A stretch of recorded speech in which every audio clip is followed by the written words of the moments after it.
You finally got there. The goal you spent months or years building toward. The milestone you wrote on a sticky note and stuck to your mirror. The finish line you told yourself late at night when everything felt impossible would make it all worth it. You crossed it, and instead of the explosion you imagined, there was silence. Not peace, not relief, not the warm feeling you rehearsed in your head 1,000 times. Emptiness, a hollow, echoing nothing where the triumph was supposed to be.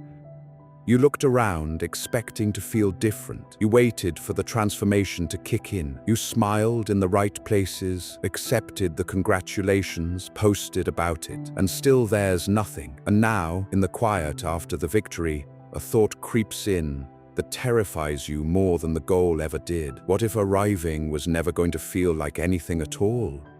Stay with that question, because most people run from it the moment it surfaces. They immediately start chasing the next target, not because they're ambitious, because they're afraid of learning what the emptiness means. You're going to sit in it today, because on the other side of understanding this feeling is something most people never build: a life where meaning doesn't depend on what you haven't achieved yet. Your brain lied to you, convincingly, consistently, for years. The lie sounded exactly like this: when I get there, I will finally feel complete. When I get the promotion, when I finish the degree, when I build the business, when I hit the number, when I prove them wrong. You attached your emotional future to an external event, and every time life got hard, you went back to that image, which the version of you on the other side of the goal, and it gave you enough fuel to keep going. The problem is that your brain was never actually chasing the goal. It was chasing the feeling of chasing. Dopamine doesn't spike when you have something. It spikes when you are moving toward it. The anticipation, the pursuit, the tension between where you are and where you're going, that is what lights up your brain. That is what makes you feel alive. While you were chasing, your brain was flooded with it. Every small step forward triggered a release. Every milestone along the way felt significant. And then you arrived, and the chemicals stopped. The climb was alive. The summit is silent. Psychologists call this the arrival fallacy, the belief that reaching a milestone will produce lasting fulfillment. It won't. Your nervous system isn't built to celebrate. It's built to adapt. The moment you achieve something, your brain begins recalibrating. What was extraordinary yesterday becomes ordinary today. This is hedonic adaptation. Your brain is a survival machine, and survival machines don't linger in satisfaction. Satisfaction makes you slow, so your brain moves the goalposts. It normalizes, and it leaves you standing in the ruins of your biggest win, wondering why you feel so ordinary. This is why elite athletes fall apart after championships, why founders go numb after the exit, why students stare at their diplomas feeling hollow. The achievement didn't fail them, it just couldn't do what they needed it to do, because no external milestone can build what only internal architecture can build.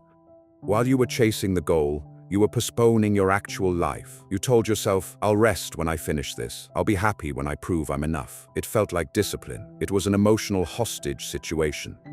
You held your own well-being hostage to a future event. You rushed through moments that deserved your presence, sat at dinner tables without being there, lay next to people you loved while already somewhere else. You traded the only life you have for a version that was always just ahead of you.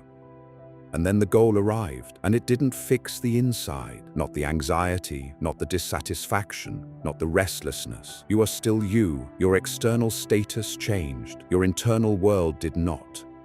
If your identity was built entirely on pursuit, arrival will feel like disappearing. Most people cannot sit with this. The silence is too loud, so they find a new goal, faster, bigger, more impressive, not because they're ambitious, because they're running.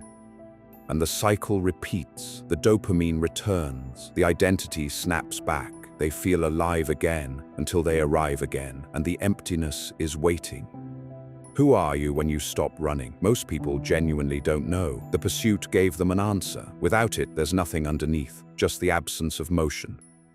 What you're dealing with has two layers. Layer 1 is neurological. The dopamine system lost its target. Layer 2 is identity. The goal wasn't just something you were doing, it was who you were.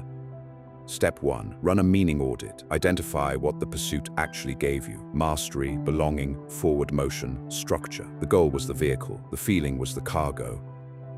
Step 2. Build process-based identity statements. Shift from outcome-based identities to durable ones. Not, I am building X, but I am someone who shows up, who solves hard problems, who moves deliberately. Step 3. Design the next pursuit before the void sets in. Not to escape the moment, but to give your nervous system direction. Rest intentionally. Don't drift. Most people ask, how will I feel when I get there? The better question is, who am I becoming while I'm on my way? The pursuit shapes you, the trophy doesn't.